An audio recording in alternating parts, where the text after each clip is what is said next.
My official gavel here. All right. All right. I'd like to call to order the e-bike workshop agenda. This is Wednesday, September 24th, 2025. Time is now 5:30 p.m.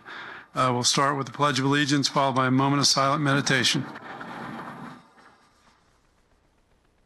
Pledge allegiance to the flag of the United States of America, and to the republic for which it stands, one nation, under God, indivisible, with liberty and justice for all.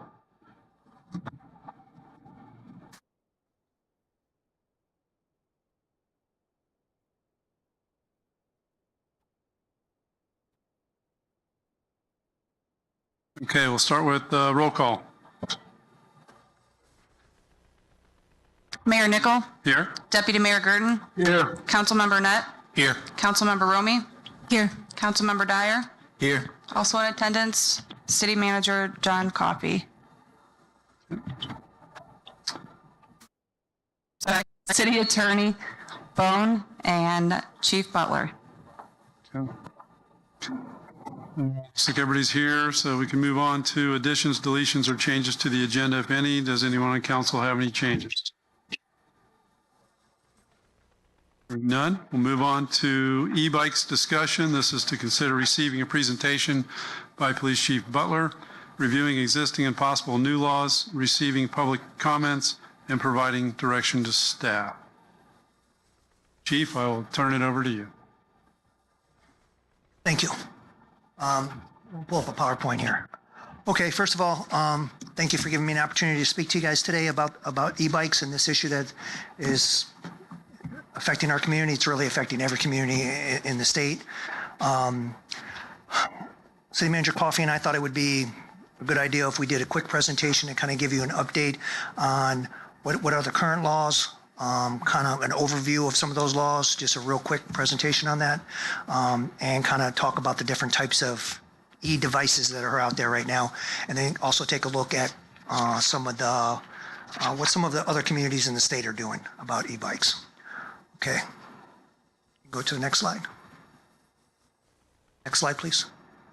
Okay, so there are 6 statutes that kind of deal with this as a whole. First, I want to thank Carl for the assistance on this project. The first statute is 316-008, and this is an important statute, as this is a statute that allows the city council to enact any law or ordinance that it wants as it relates to regulating e-bikes, micromobility devices, motorized scooters, any of those things. The next statute that is important is 316-2065, which is the bicycle regulation. So this establishes the general rules and requirements of the operation of bicycles on the roadways. We're saying, well, we're talking about e-bikes. Why is that important about bicycles? Because e-bikes, motorized scooters, all of these things have to abide by the same rules that a bicycle has. So whatever the rules a bicycle has, for example, it's got to ride, if they're riding in the street, they got to be on the far side of the road. They got to yield to pedestrians on sidewalks. Every regulation, they got to have reflectors in the front and in the back. All those same rules apply. A helmet, if you're under the age of 16, you got to wear a helmet. All those same rules apply to e-bikes and motorized scooters. And then the e-bike rights, the e-bike statute, which is 316-20655, states that e-bikes basically gives them the same rights. We'll talk a little bit more e-bikes here in a second, but again, it specifically outlines that council has the right to regulate those. Slide. 316-2128 is the mobility scooters and miniature motorcycles.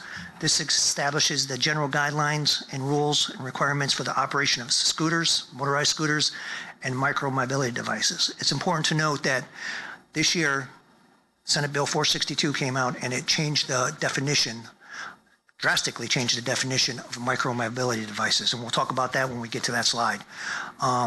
Off-highway motorcycles, this becomes important when we're talking about those e-motos. Have you guys seen those things around? They look like motorcycles. I got a whole slide on that. We'll talk about that. But you can argue that those fall under that category or the definition of a motor vehicle or a motorcycle as a whole. And we'll talk about that here in a second. Next slide. Okay, what is an e-bike? According to Florida statute, an e-bike is a bicycle or tricycle that is equipped with fully operational pedals. That's how you can look at it. If it's an e-bike and has pedals, it should have pedals. It should have a seat and a saddle, and it's used for the rider, and it's an electric motor under 750 watts. They must meet the requirements of one of three classifications, and we'll talk about that in the next slide. What's important to note in this statute is it makes it illegal for them to tamper with or remove a restrictor plate to make the bikes go faster.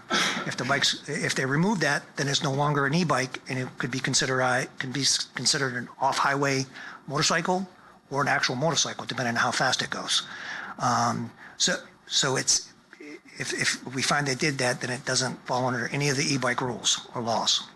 Also, it states that in any e-bike that is newer than 2020 should have a sticker attached to it, a tag attached to the e-bike that basically says the classification that it is, that it's designed to be, the speed of the bike, the maximum speed of the bike, and then the wattage. If they remove that sticker, then it's no longer an e-bike. It kind of falls under the same rules as a motorcycle or off-road motorcycle. And again, they must comply with all the bike requirements, all the safety features, the manufacturing rules, and whatnot. Again, they follow all the same rules as a bicycle. What's interesting in the e-bike statute, there's a paragraph in there that, again, specifically outlines the ability for local government to create rules. I think some of these statutes were kind of intentionally vague, hoping that individual cities would, govern it how they see fit. Next slide.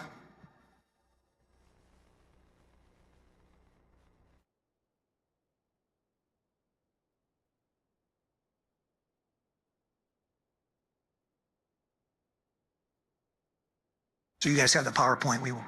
We'll just continue. So the next slide is, so when they make e-bikes, they make it in 1 of 3 classifications. An actual e-bike, there's 1 of 3 classifications. And I believe it's nationwide when they do this. Some states have class restrictions based on these classifications. Unfortunately, right now, the state of Florida does not have any restrictions as it relates to what class it is. There are 3 classes. The first class is where it's pedal assisted only, means the motor won't kick in unless you're moving the pedals. It has a maximum speed of 20 miles an hour. Class 2 is throttle assisted. That means you don't necessarily have to be moving the pedals for the bike to go. You can just you can just push the throttle and the bike will go. Again, the maximum speed is 20 miles an hour. Class 3 is very similar to Class 1, means you have to move the pedals for the motor to kick in to engage, but the max speed on a Class 3 is 28 miles an hour. So those are the difference. All the e-bikes got to be under 750 watts. Slide, please. Okay, motorized scooters. We've all seen these in our community. The definition is any vehicle or micro-mobility device that is powered by a motor with or without a seat or saddle for the use by the rider, which is designated to travel at not more than 3 wheels, and which is not capable of propelling the vehicle at greater than 20 miles per hour on the ground level. The term does not include an electric vehicle. So this is just, I just want you guys to understand what this is, the basic definition of a motorized scooter. Slide.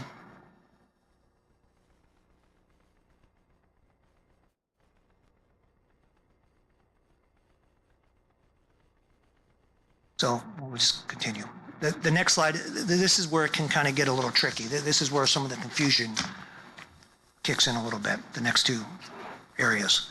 So we've all seen these, for lack of a better term, they're called e-motos that are actually being operated in the streets and on the sidewalks. And these e-motos, when we see them, and these things can go up to 50, 60, 65 miles an hour. For all intents and purposes, they can be considered a motorcycle. They're not an e-bike. They don't meet any of the requirements of an e-bike. I think the best definition for them would be a motorcycle or an off-highway motorcycle, kind of a dirt bike type vehicle that you see on motocross and things of that nature. And under those conditions, Those bikes are not allowed to be operated on the street. They're not allowed to be operated on the sidewalks. For all intents and purposes, they are a motorcycle. They have to have the same requirements as any motorcycle rider would have to have. They'd have to have a driver's license with a motorcycle endorsement. They have to be registered. They have to be insured, unless they're exempt. They have to wear a helmet, protective eyewear, running daylight, all those things. They have to be registered with the state. I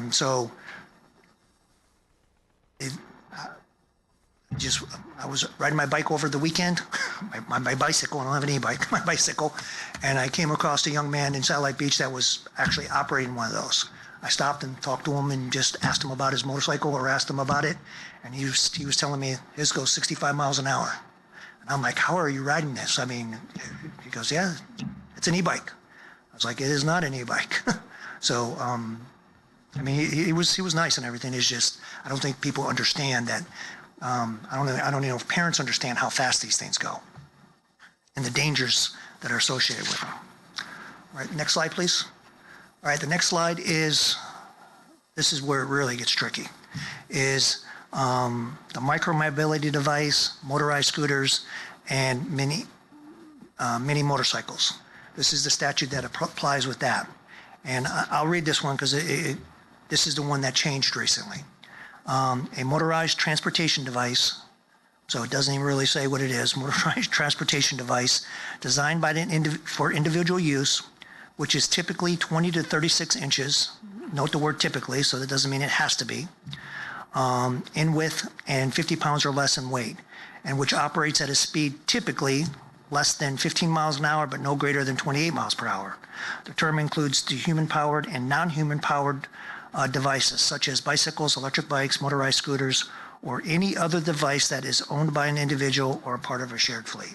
So this kind of opens everything up to potentially there could be I think this is their catch-all. I think this is the catch-all thing. Everything's being classified as a micro-mobility device. Again, under the statute of micro-mobility device, they have the same rights as a bicycle. So they can ride them on the street, they can ride them on the sidewalk. They have to wear their helmets. The same rules apply. Okay, next statute is, this is just kind of some, we won't go through all these, but this is just some basic proper use of an e-bike. You know, again, the same rights and duties as any driver on the road. They got to obey all traffic rules. They can't run a stop sign. They got to wear a helmet. Bike ride position, that means they got to be on the right-hand side of the road. The passenger limit, if the bike is designed for just one person, you can't have two people on the bike. Nighttime equipment is required. And sidewalk path rules apply, meaning they have to yield the right of way to pedestrians. So if you're on a bicycle or an e-bike or a scooter and you're riding on the sidewalk and there's pedestrians on the sidewalk, you must yield the right of way to the pedestrian. Violations of these could be anything from a pedestrian violation / bicycle violation in the state of Florida, which is $67.50, or it could be actual moving violation. So it would just depend on what the issue is. Next slide. So just kind of give you guys all a snapshot of some of the complaints and the numbers that we were seeing at the police department. First, let me preface this by saying, prior to us looking into this, we didn't have a specific code that would allow us to track e-bike issues. It would just be a traffic complaint. It wouldn't be an e-bike traffic complaint. Since then, we have changed our codes. I've added actually two different codes into our CAD system that will allow us to track this a little bit better, so I can report back to the council and the community on any issues that involving e-bikes. But this is just what we could find. So I don't want to say this is the end-all be-all number. This is the best that we could get out of the computer based on, because there was nothing to track specifically an e-bike or a motorized scooter. But what we have seen, there's been 3 accidents. The complaints are, we've received about 25 complaints. We've done 9 traffic stops, issued 4 official warnings. There's been 3 incidents where an individual has fallen off an e-bike or a motorized scooter, asked for an ambulance service. Obviously, we respond to all injuries. And then miscellaneous calls, stuff like abandoned e-bikes, stolen e-bikes, things of that nature. Some of the things we've done at the police department to try to help with this is SRO Jen Imparato at Ocean Breeze Elementary School. She has actually taught a course to all students between the age of from second grade to sixth grade. Provided them a PowerPoint, kind of told them what the rules are, what to expect, what you can do and what you can't do. Kind of went over in a child form PowerPoint. It was very well received. I think the kids got a lot out of it. I think a lot of the teachers got a lot out of it. I think it was very well received, and we will continue to do that. And if we make any updates in our ordinance, obviously I think we will update to let the kids know, so they know what they can do and what they can't do. We are doing specialized training for our officers so they know what the rules are. This is all kind of new. It's evolving. Does that fall under an e-bike? Does that fall under a micro mobility device? Is that an e-moto? Sometimes it's difficult to determine what it actually is. So kind of rule of thumb is what we're going to do is if we have something that we think is an e-moto, and we'll stop it, we'll find out what it is, look it up, and see what the maximum speed is and see where it falls. And then if it's an e-moto, then we'll deal with it. We've already talked to 4 different parents as it relates to these e-motos that we've seen out there. So the officers are out there trying to educate the community on that. I know at a couple of council meetings, we had talked about changing the rules at Gleason Park and Oars and Paddles that prevent e-bikes and motorized scooters from walking on the path, from being on the path with our community who use the path regularly. I know Todd is working. Todd had ordered some signs. We should have those up posted here shortly, and then we can begin enforcing those rules out there. We created a brochure. You guys see the attached brochure I put in your guys' packet. That's out on the website, and we're trying to get that out to as many people as we can. So to educate the community and the parents on what the kids can and can't do according to the Florida law. Next slide, please.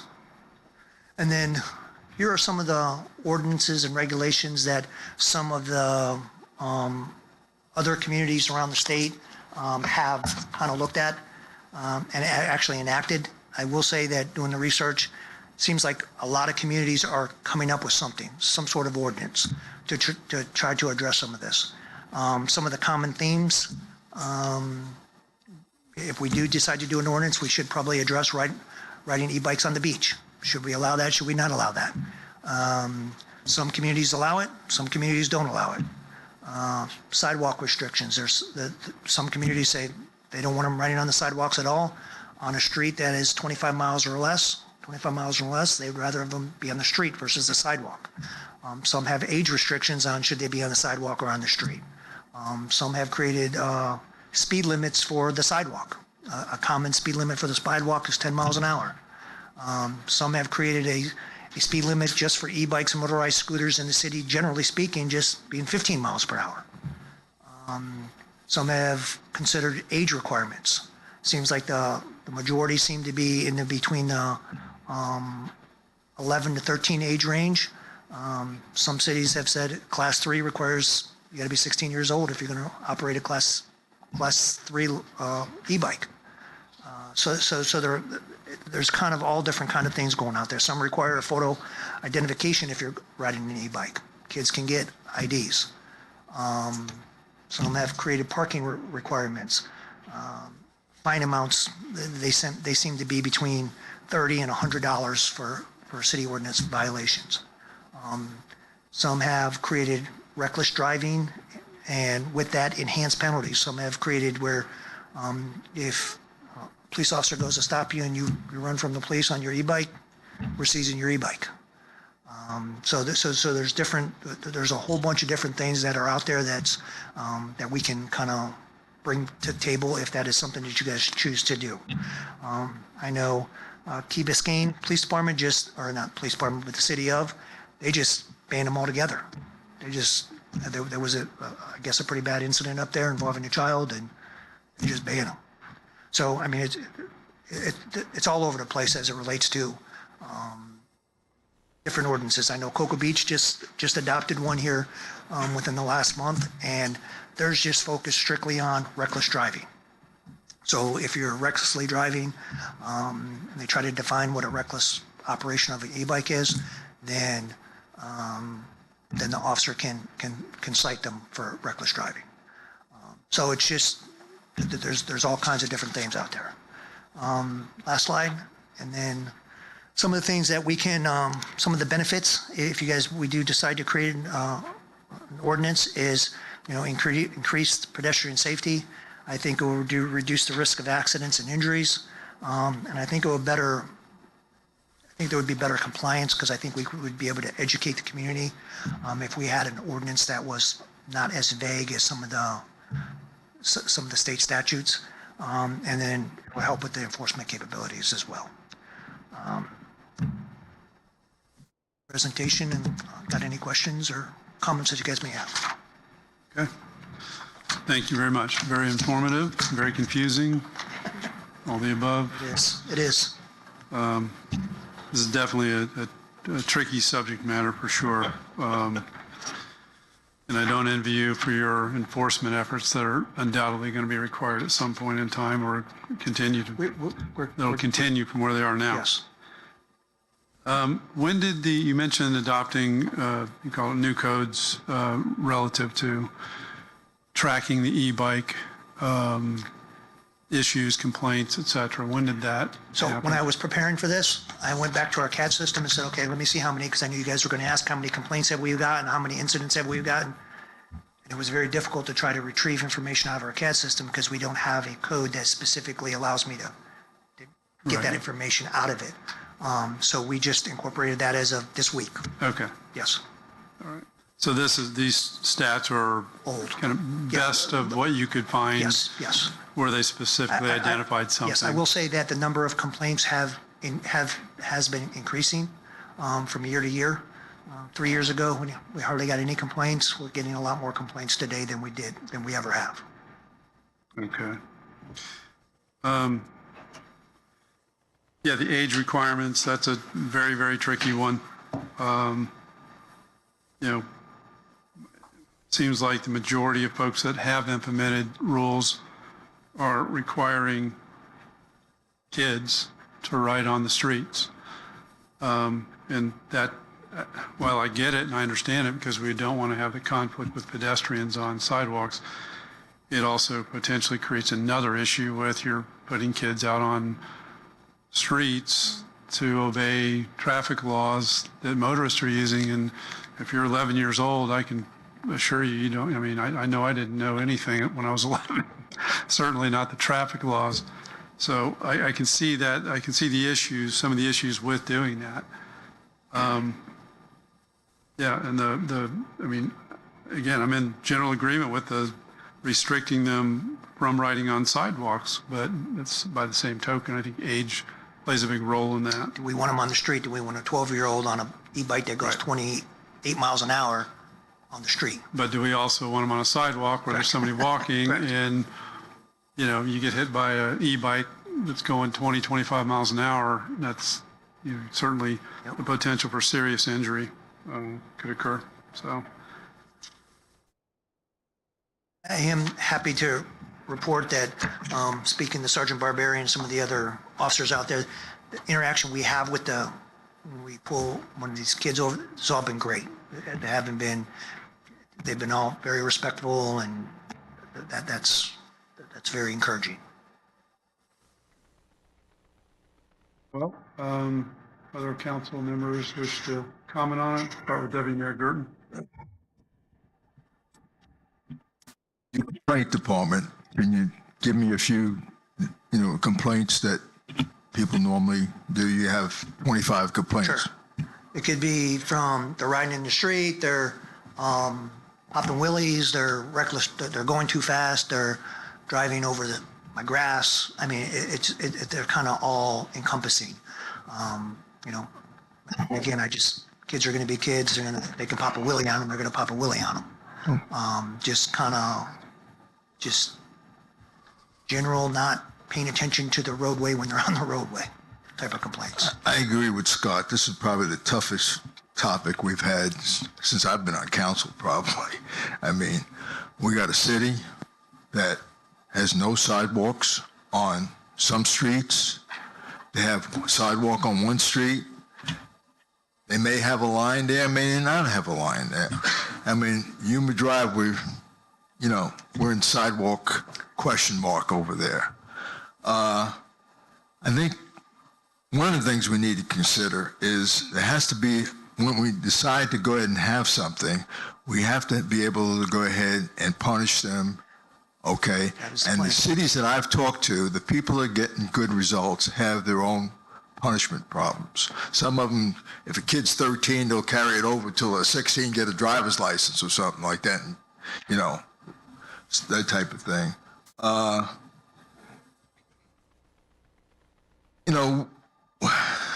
I would be, since our city's like it is, I would be for the most conservative type.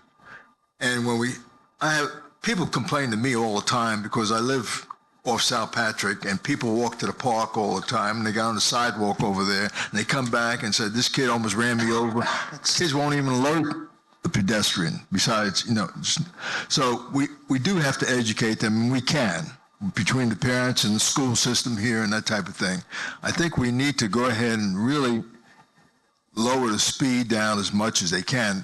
I've seen people come through here where we got a stop sign and 3 kids running through here, just biking right through here like they were, at the races, that type of thing. So it's obvious they don't know. Otherwise, they wouldn't be doing it, I wouldn't think. Not right here, anyway. So I think that in our situation, we need to be as conservative as we can be, especially with speed. If you have sidewalks and it's pedestrians, we need to go ahead and lower that speed. I mean, the speed is important, okay? In other words, it's a quiet zone as far as I'm concerned with pedestrians. If you have a pedestrian, it's a quiet zone. If you're on a bike running up on them, especially they don't have any horns or anything like that, they're not beeping anything, and the sidewalk is just so wide. So I just think that can help the bike rider and things that can help the pedestrians feeling comfortable out there. Like Gleason Park, in my mind, it's a speed zone. If you're going to bike in Gleason Park at all, it's a speed zone, as far as I'm concerned. People are walking, most people don't run in there, they walk, they got their dogs and that type of thing. Algonquin could be the same thing when we get over there and other areas. So I think the speed is important. They're out by themselves, there's nobody to bother, that type of thing, and they could crank it up a little bit. So in my situation here, I think speed limits are quiet, I'll call them quiet zones. Or speed zones, that type of thing. It's like, when you have pedestrians. No pedestrians, you could go 20, 25, whatever the rule is. Restrictions, sidewalk restrictions, I can't add anything there because we got a problem with sidewalks, no sidewalks, Wolford, we got cars parking on median areas there next to the sidewalk. We have all kinds of problems there. Next.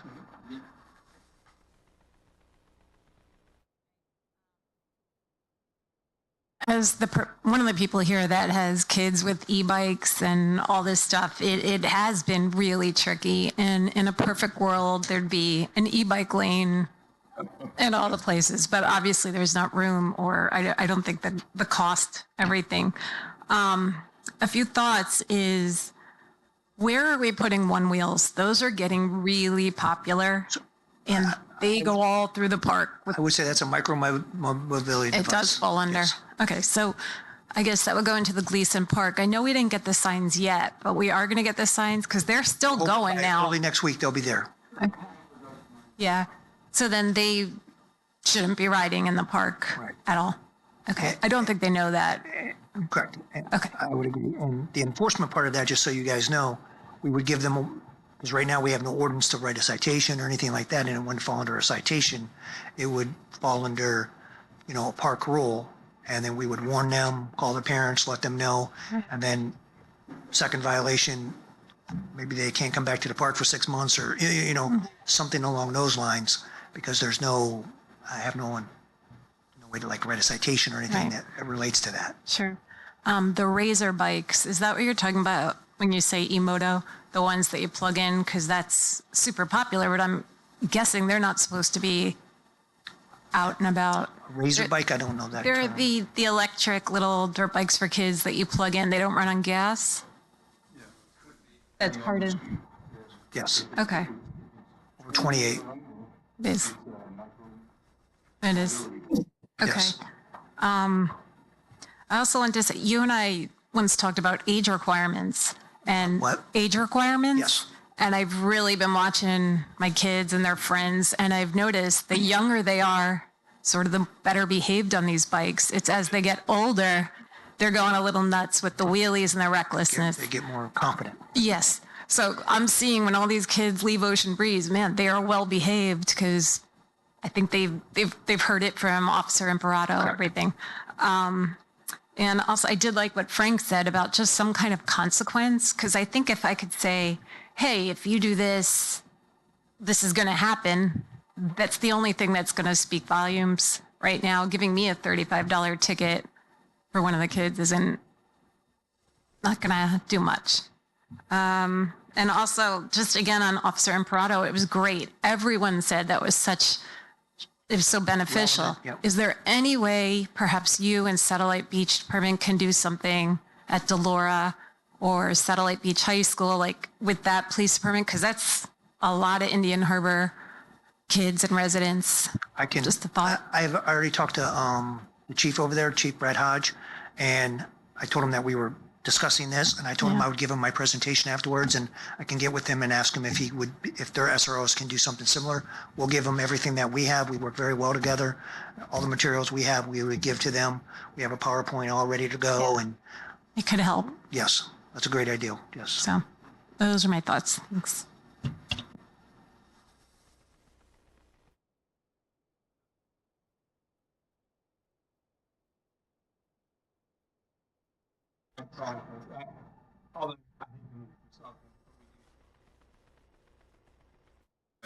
And I mean, can you tell me how you classify the electric off-road powered cycles?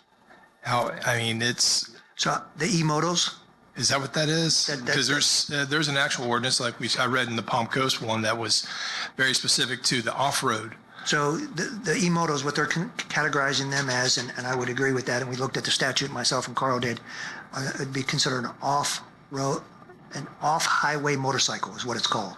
So something like that. So it's like a dirt bike. Correct. Something that's categorized like that. I can actually see us saying, no bueno. It shouldn't be on the streets here, period. Sidewalks, anywhere. At the same time, the issues with age requirements, I can't see us enforcing something like that, especially with class 1 and class 2, when we've got kids out here that ride these e-bikes just like they are bicycles. They obey everything, especially the 3 I see every week, got their fishing poles, and that's all they're doing. They're doing nothing but good. They're out. They're not on their phone. They're not on the computer. They're out fishing. Yep. I'm not going to penalize them for anything like that. So, but I think when we start looking at the class 3 and above, obviously, we need to possibly put some type of restriction on that. I don't know if an age requirement requires them to be 16 for something like that or not, but now it doesn't mean that I haven't seen the kids doing the wheelies in the parks and stuff like that either. And when it comes to that, yes, citations should be involved. As it relates to the e-motos, those off-highway motorcycles, if you would, we have been enforcing that. So that's anything that's over 750 watts, correct? That's a motorcycle as far as I'm concerned.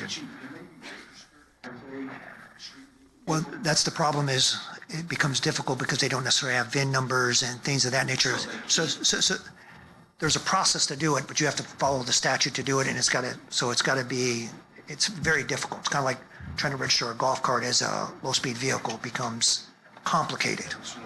Apologize for interrupting. I was just wondering if along with Mr. Nutt's comment, but if there's one properly titled and registered and tagged, I guess we have to allow it on the street. But they'd be 16, they'd have to have a Correct. motorcycle license, Yes, they'd have to have all that good absolutely, stuff, right?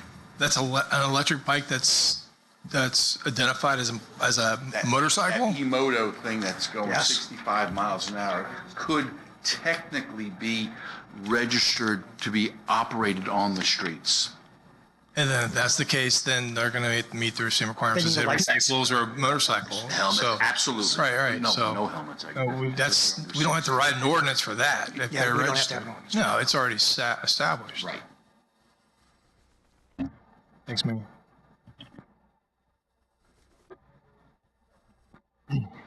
So yeah, this is obviously all the cities in the state are dealing with this issue. At our annual conference a couple months ago, they were asking, how does the state fix it? How does the state fix it? Well, luckily, first off, they created the laws very vague to increase people or to try to get people to get off the roadways and start using them. So they catered this state law towards the micro mobility stuff like the Lime bikes. So you don't need a registration, insurance, with hopes of getting them off the roads. But they also, which I'm glad they did, is they didn't handcuff us like they did with the short-term rental law in 2011. So they let the local jurisdictions come up with their own ordinance that fits their city. We definitely need to come up with something because they're obviously growing. There's an increased number in incidents at the emergency department. I know of a boy that had an incident with a vehicle, ended up trauma alerting them, flying them out, had a skull fracture. Luckily he made a recovery, but it's not always the case. And they definitely do go fast, too fast in my opinion. But I do think there is some room here, like the sidewalks. There should be options to have them on the sidewalk and also on the street as well. But it should be based off of speed. 5 miles plus or minus 2. Obviously, I don't know if any of these e-bikes have speedometers on them or not. So most of them do, okay. But around about 5 mile per hour or lower on the sidewalk. Anything above from 5 mile per hour to 15 miles per hour, max of 15 miles per hour on the road. Also, there's some room there for, it looks like in a lot of this pamphlet and a lot of the documentation, there's a delineation between pedals and non-pedals, right? So if it's a pedal, that's when it falls into the class 1, 2, or 3. And then if it's no pedals, then it turns into the pocket bike or the micro motorcycle, and that's when it should be 16 with a license. So I do want our ordinance to not create a punitive action over a 1 or 2 incidents that could travel with this kid or compound, because I'm not saying this has happened to me, but back in the day, say you had a bad report card or progress report and then you crumble it up, throw it away, and then it compounds and turns into an actual criminal issue. So I want to avoid some of those situations with these kids. I do like sort of organic classes or community service requirements, first offense, you have a driver safety class at the PD or community service, second offense, stuff like that, maybe right along with, Todd. I'm sure he would love to have some little helpers. Third offense, that's when it started getting progressive discipline, with the fines, so to speak. But yeah, I just would like to avoid the, permanent criminal record, potentially hurting these kids in their future. The goal would be to compliance for the safety of the kids. So it's kind of all my notes here. For potentially setting a maximum speed on sidewalks. I think the reality is they're going to go on sidewalks no matter what. I don't think there's any level of enforcement that is going to be able to prevent that from happening. And something like what you were talking about, setting a speed limit, if you can ride at that speed or less, you can be on the sidewalks. If you want to go faster, then get out on the road and you can go faster. I do like the idea of doing for Class 3 vehicles, making a 16-year-old age minimum for that. Must be a licensed driver. I like what Cocoa Beach has done in general with their rules about reckless driving and those regulations and violations and punishments for that. I think that's appropriate. So in a nutshell, I think to me, that's about as far as we ought to go at this point. I think this is going to be somewhat of a living document, subject to being adjusted as we go along and learn more. And sure enough, there's going to be a bunch more types of vehicles that are going to crop up here, brand new ones that we don't even know about yet in the next 5 or 10 years, I'm sure. So we'll need to be adjusting this as we go along. Frank? What are we going to do for them to navigate through our city on the streets that do not have sidewalks and do not have a bike lane? What kind of coaching can we do for those kids? It needs to be, if there's no sidewalks and there's no bike lane, they need to have a procedure to follow, I would think, in operating our city. They would ride on the street closest to the E-bikes keep right farthest to the or right. something like that. Farthest to the right that they I can. think we need to address it and they need to know, so this way they can be safe. I will say also that I do believe that in the legislation session next year, I do believe they're going to be addressing this, because I know this has been an issue that's been cropping up, and I know the chiefs associations and stuff like that have been working with them. So I think there might be some different regulations that pop up next year. And almost thinking that we need to set the regulations for our city. I mean, the way it is set up structurally. So, also, I think it's on the one wheel thing, I forgot to mention, I feel like, that should fit under the 5 mile per hour sidewalk allowance, as long as it's not over that, because, pretty much similar to a skateboard, as long as it's not reckless. And I forgot to mention that, but I had that here, but I would agree with you, Mayor. I do think there should be some reckless language in the ordinance, as far as wheelies and stuff. And Yes, we can. Yeah, exactly. David, any more on In Cocoa Beach, I'm reading the ordinance. That's the only thing it has in there That is is. about reckless. Yes, That's it. That's all they've adopted. So Done. That's it. I verified that this morning. Yep. That's very lazy. They have a 15 mile an hour, but they would consider that if you're doing over 15, then it would be considered reckless driving. Right. No, I think Adam and the mayor are definitely right on target when it comes to the reckless, that we need to address that, because that's one of the main complaints I've seen. And then obviously we're already taking steps with the Gleason Park, because that's where a lot of these complaints are coming from. So we don't have to have an ordinance for that. We just basically put signage up. That's it. They're done. But yeah, we need to, it's like everything I said before. So that's all I got. Everybody good here? We have some public comment. Can I just ask one last question? Yeah, of course. The stickers you mentioned, those are on every single bike? Yes, they should be. Interesting. Technically, they're supposed to be, yes. Okay, thank you. They're supposed to be put in an obvious, they're supposed to be put in an obvious spot as well. All right, so before we provide any official direction to staff, we'll go ahead and we've got some couple speakers that want to talk. So when I call your name, please go up to the podium, state your name and address, and you will have 3 minutes to speak. First person is, and I'm going to mess this up, I'm sure, David Nobu, Nobly, Noble.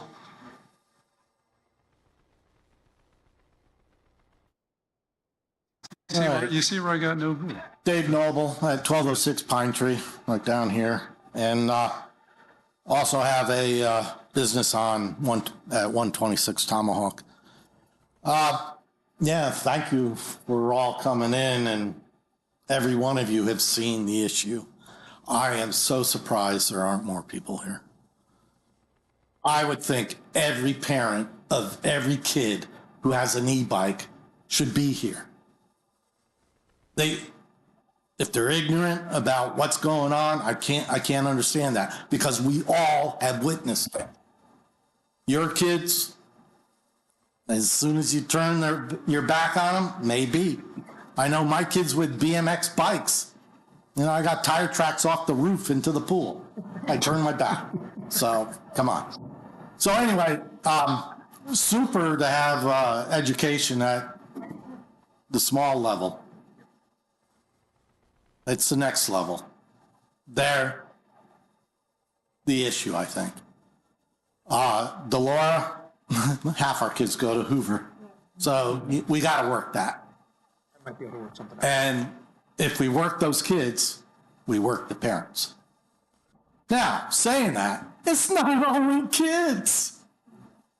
There's the electric bikes, and then we also have these motorized bikes. And every once in a while, you see them cutting across the road, off the sidewalk, onto the road. And just last night, one went north in the southbound lane for a good 300 yards that I saw. Driving in here today, one pulled in to turn left onto Banana River, and I don't know why he thought it was a red light. But I guess because he's on a bike, he feels he can take that turn. So we've all seen it. So we've got to address it across the board. I love the idea of a speed limit. 15 miles an hour. When we ride our bicycles, it's 12 miles an hour or whatever? The kids don't have to go double that. They can go 12 miles an hour or 15 miles an hour. So, but the issue of a sidewalk and a bike path, oh boy. It's how many years of construction money to get all we need there. But, I thank you for your time. I thank you for addressing this. And I just hope we were able to do something before someone is injured or killed. Thank you. Thank you, Mr. Noble. Next is Karen Humphreys.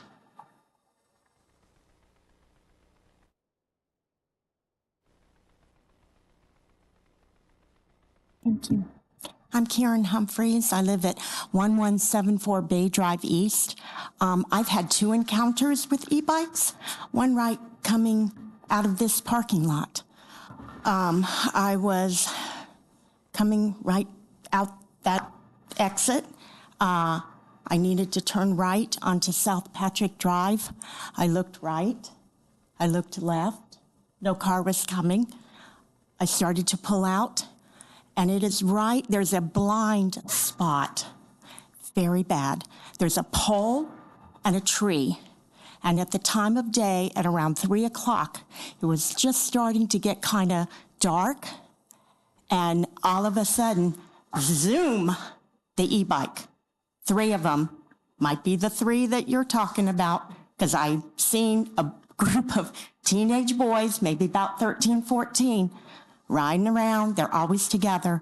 And of course, luckily I'm in the Subaru that slammed on the brakes, and I avoided hitting them. But I got the look like I was in the wrong. So that was first encounter. Second encounter, again, I live in the curve on Bay Drive East, where Bay Drive East, Yacht Club, and Atlantic Boulevard all come together. Okay, I'm in the second house. Again, I'm very careful backing out because of the fact that we already have cars zooming by, and I've got 3 mirrors and a backup camera, and I'm inching, nobody coming, look left, look right, nobody backing up. All of a sudden, zoom, boom, 3 of them again. Luckily, again, the Subaru smash on the brakes. Kept me from hitting them. So my takeaway, or what I would like to propose to you all, is speed limits, what is age appropriate for a particular, I would educate parents, what is age appropriate for your child to be riding? And also, really that's it. Age appropriateness, speed limits, and please do not allow them on the beach. Thank you. Thank you.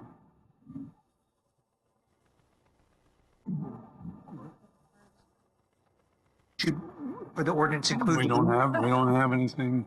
Yeah, we don't have anything on the books yet. For the ordinance, should, when we The include beach. the beach? Yes, I think so. Anyway, that's my take on it. I prohibit them from being on the beach. Oh, consensus. There's too many potential conflicts, especially somebody going 20 miles an hour. To Post Gleason Park. Do we also do the other park? Algonquin? And you know, I'm pretty sure people use City Hall parking lot as a cut through sometimes. Are we going to do there as well? Where? The City Hall using this as a cut through? But how do you regulate that? I'm just wondering, because there's no, I'm just saying, it's a drive, the signs, you know what I mean? the signs there. I'm just talking about, you know, running in a bike or whatever through the parking lot as a cut through. It's just a thought. I don't Right. care one way. I just bringing it up for It's as a thought.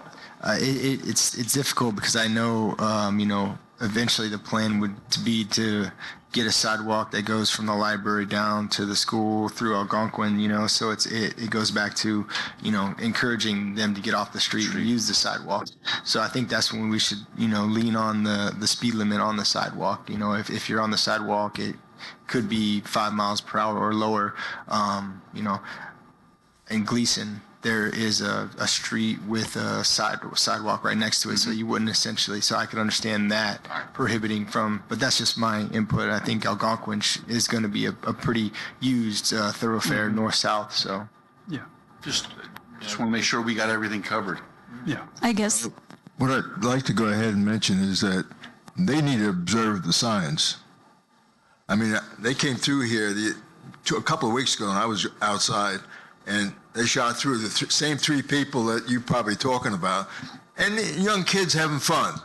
But they ran the stop sign, and they ran right through our parking lot area there like there was nobody there. So, I mean, are they going to observe the signs? They should learn to observe the signs. That's what I'm adding that if nobody wants it. so the question that I have would be, how are we going to enforce this? You see a couple of kids going by super fast. So the best way that maybe we can work something out in the ordinance to try to make this reasonably enforceable without having a radar gun or something like that. I think all our officers that are trained on radar have to go through a 40-hour course. They have to be able to measure someone's speed by just looking at it. So it's got to also a judge based on, it's got to equal the radar, and the visual speed's got to kind of equal. Same with the audio pitch of the radar unit. So I think if we just allow for some common sense and the officers to say, yeah, we're going well over 10 miles an hour. You want to go in front of call mom and dad and we'll talk about it and we'll deal with it, then that's how we'll handle it. And you know, I trust our community. We have a great community here, so I think most of the parents would be, hopefully they'll address that. And if we see it again, then we can just call it, instead of call it speeding, we call it reckless driving type of thing. Potentially, Carl, your thoughts? Sure. Does the law require helmets? Under 16, yes. Yes, sir. Okay, Carl? For purposes of the speed issue, I mean, I think Mr. Nutt suggested 12 miles an hour is pretty average speed for a bicycle. You can, a police officer can observe that, and if we're saying 5 miles an hour, that's a normal walking pace. Walking pace is 3 miles per hour. Double that, get on the treadmill, try 6. So you can actually judge that. An officer could judge that very well. With reasonable experience can pick that off. On my way here to this meeting, I live in Satellite. I was coming down this way, and I'm pacing an e-bike doing 30 miles an hour on the sidewalk in Satellite on that big long stretch there by the base. Exactly. Alternative as well. Exactly. So I think there's ways to work that and be reasonable about it. Yeah, I think the majority of the action is going to be on the reckless side of it, where people are observed, kids or adults for that matter, observed doing kind of crazy stuff on the e-bikes. I think that's what most people are after here. But obviously, if somebody's going 20 miles an hour down a 5-foot wide sidewalk, that's problematic. And like to your point, that's very much able to be determined by just visual observation. I think we've got a general consensus as to what components should be included. Yes, Carl. I do have a question. Now, I noticed Cocoa Beach uses the magistrate system they have. Correct. So I think that's how we should go as well if we're going to issue any kind of citation eventually. And the reason being is if we're going to take this as a regular civil citation, you would do a traffic enforcement, it's going to go to the county court system, and Chief knows as well as I do, municipal enforcement in the county court system, we get disrespected. We do. So I think going through citation system like we have for the parking and the littering is probably what we need to do. Okay. I'm fine with that. I'm fine with that. Okay. All right. Mayor, I want to Yes. make sure that part of the in consideration is the fact that obviously it's anything that's above the 28 miles per hour or the, I guess the off-road bikes. Yeah, the e-motos. Yeah, That's a Florida State statute. that's already a Florida state, Yeah. so we don't have to worry about. Yes. That'll be a ticket issued like you'd get Yeah. for speeding. Yep. As far as this local stuff, I want to keep it local. This way we can control the enforcement. Okay, we are clear on that? As far as direction goes, clear as mud? All right, it's a good starting point. We'll be able to come up with something. Okay, with that, I would entertain a motion to adjourn. Second. Motion by Deputy Mayor Gerton, second by Councilmember Dyer. All those in favor signify by saying aye. Aye. Those opposed, same sign. Motion carries 5-0. We're adjourned.